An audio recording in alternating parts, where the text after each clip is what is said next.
Ubah overthinking jadi produktif.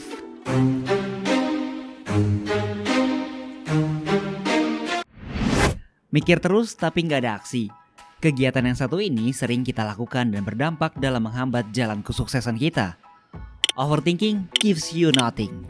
Yoter sendiri sadar ternyata overthinking ini malah menghambat aktivitas kamu. Padahal overthinking harusnya bisa dikontrol loh. Kita sering terjebak di pikiran kita bagaimana caranya untuk mengolah banyak kegiatan dalam satu waktu. Ada rasa ingin lebih gitu untuk menyelesaikan pekerjaan kita yang terkadang nggak tahu gimana nih mulainya dan menyelesaikannya. Alhasil kita terjebak dalam pikiran kita dan kalau dibiarin kadang-kadang deadline-nya bisa kelewatan. Itu yang terjadi karena kita kebanyakan mikir.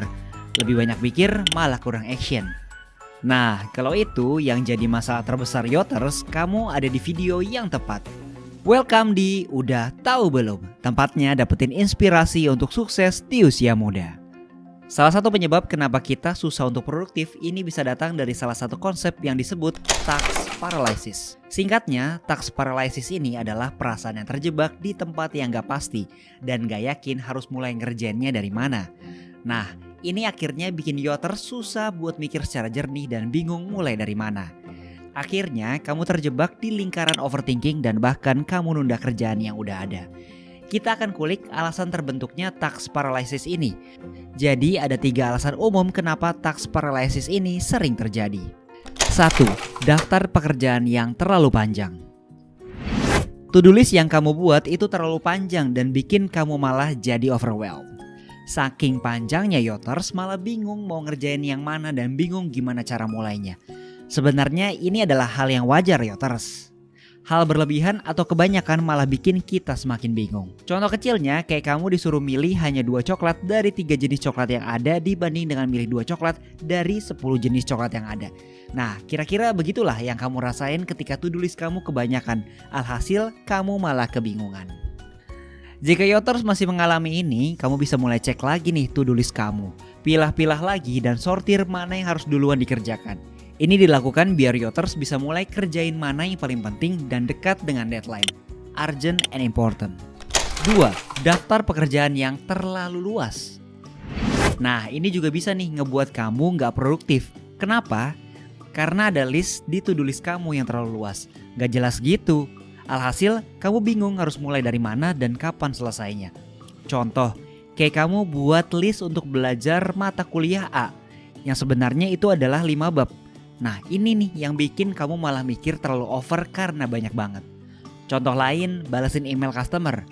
Nah, email yang belum dibalas dan email yang baru masuk kan itu sama-sama email dari customer. Jadinya bingung lagi kan ngerjainnya. Nah, Yoters, di sini harus mulai buat to-do list kamu yang lebih spesifik dan realistis. Daripada nulis balasin email customer, mending kamu tulis respon email customer Rabu atau respon email customer Senin. Daripada nulis belajar mata kuliah A, mending kamu tulis belajar bab 1 atau belajar bab 3. Cara itu lebih realistis dan mudah untuk dicapai. 3. Kamu mungkin orang yang cenderung perfeksionis. Nah, ini alasan yang terakhir. Biasanya orang-orang yang cenderung perfeksionis ini nunggu mood, nunggu setting, dan nunggu waktu yang tepat. Padahal sebenarnya yang namanya mood itu nggak bisa dikontrol. Setting juga pasti bakal terus disetting. Namanya juga waktu, kita nggak tahu nih mana waktu yang tepat. Nah, karena kita nggak tahu mana waktu yang tepat buat ngerjain sesuatu, maka kita nggak bakal mulai ngerjain sesuatu. Nah, inilah yang buat kita jadi menunda pekerjaan kita. Karena penyebabnya adalah pikiran kamu sendiri. Maka dari itu, ubah mindset kamu tentang si perfeksionis ini. Bahwasanya nggak apa-apa nih untuk mulai aja meskipun kondisi, timing, atau mood kamu belum sempurna. Pelan-pelan aja dulu, selangkah demi selangkah. Task paralysis ini sebenarnya hal yang wajar dialami oleh banyak orang dan sifatnya juga hanya sementara. Salah satu cara untuk menghindarinya bisa dengan beberapa cara yang tadi sudah disebutkan. Tapi lebih spesifik lagi, Yoters harus bisa mulai coba identifikasi kenapa kamu sulit untuk memulai sesuatu. Tadi juga udah ada buat list urgent dan prioritas. Jadi jika masih sulit untuk memulai dan udah nyoba beberapa solusi yang tadi, jangan-jangan ada yang salah nih dengan kamu. Nah, kamu juga bisa lihat konten Udah Tahu Belum lainnya tentang kemampuan berpikir kritis dan kreatif. Kemampuan itu juga bisa ngebantu kamu untuk mulai mengerjakan sesuatu dan lebih produktif. Itu dia Yoters, tetap semangat dan see you on top.